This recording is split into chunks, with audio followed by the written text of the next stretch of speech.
Hello, welcome back to the Intro to Java Programming tutorial. So pretty much in our last video we talked about how to build a simple program that put out the perimeter and area of the numbers that we have input with the variables that we have hard-coded into our program. In today's video we're essentially going to be taking the algorithms that produce the calculations for perimeter and area and putting them into methods. Methods are really important pieces of good programming design because it allows programmers to pretty much utilize a segment of code over and over again for multiple reasons. The code will typically return the same calculation, but it pretty much is able to be used for the same type of calculation. So it's really useful to be able to implement methods and understand how they work when it comes to programming. So what we're going to do is we're going to get started by just simply taking the same algorithm and we're going to copy it into the method that we create. So below this bracket right here, we're going to go and type in public static, and this syntax we can talk about later. It's not absolutely necessary right now. Public static int for integer, because we're going to be returning an integer value for the perimeter, and when we do the area, that'll be the value that we return. That type will be integer, and we're going to say get perimeter, and then we're going to do open parentheses, similar to how it's structured up here, and then open brackets. But within these parentheses, we're going to put two variables. One is going to be for the length and one is going to be for the width. So when we call this method, we can send it the values that are up here in this main method, and it'll return the value after the calculation is done. So in here though, we're going to just copy and paste that this calculation that we have up here. And up here in the parentheses, we're going to put in int length and int width. I just changed the values. It's important to note that these don't need to be labeled the same as what you're calling them up here. We'll talk about this in a minute, but it is important that when you do call this method, you need to understand that the order that you call the variables in does matter, not necessarily the names that are placed here or up here, but the order. So we're going to just change this to length, and we'll change this to width. Now, you can keep these names length and width, but just for sake of argument, I'm just showing you that L and W will suffice. And then we're going to go ahead and return perimeter. And mind you, this is the same calculation that we used before. It's just now we're calling a method to do the calculations for us as opposed to doing it in the main method. Makes it a little bit more clean. Now we're going to go ahead and make the method for calculating area. And get area. And we're going to do the same thing we did up above. Int L, int W, open brackets, and then we'll just again copy and paste this code in. You can type it if you want, it doesn't matter, but just make my life a little bit easier. And then we're going to return area.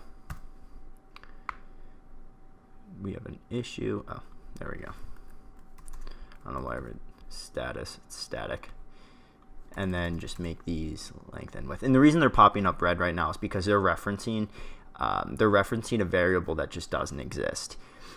Because the scope of these variables is within this bracket right here, this segment of code. So the only variables that they know exist are int area, int L, and int W. So width and length don't exist, the full typed out words, but L and W do because they're referencing the called values.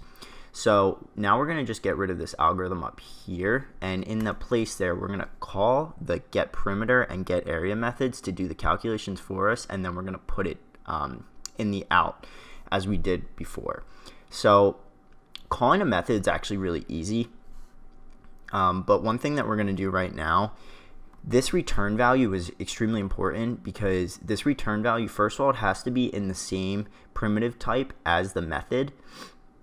So when we call this method, we're actually going to be returning it into a value of an integer. So we're going to say int perimeter, so that this is referenced right here in the output in the print line variable.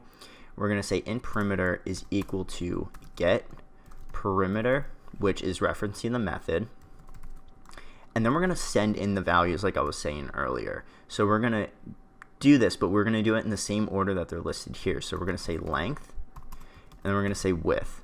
And those are going to send in the values of 2 for here in the length and 4 in here for width. And then we're going to do the same thing, but we're going to do int area is equal to, did I type perimeter? Yes, I typed it wrong. That's why it was popping up red. Int area is going to be equal to get area open, and we're going to say length, again because of the order, and width. Can't type. And this is now going to, just to go through the program real quick, it's going to take these values of 2 and 4. It's going to store 2 in the value of length and 4 in the value of width. And then it's going to call perimeter, or get perimeter, the method. And it's going to send it the value of 2 for length and 4 for width.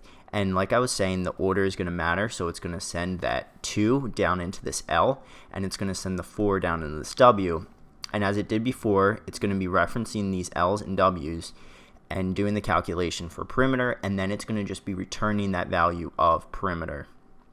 And the same thing goes for area. It's going to be sending it the length, and it's going to be sending it the width, as we called it here, in that order. And it's going to be doing the calculation of length times width to calculate area, and then it'll return that value of area. So when we run this, the output should look literally the same. So here we go. There we go. And so yeah, this is pretty much the introduction to methods.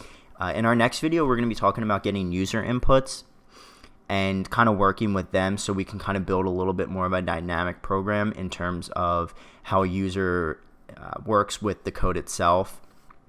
And should be really fun. I hope you learned something in this video, and see you in the next one.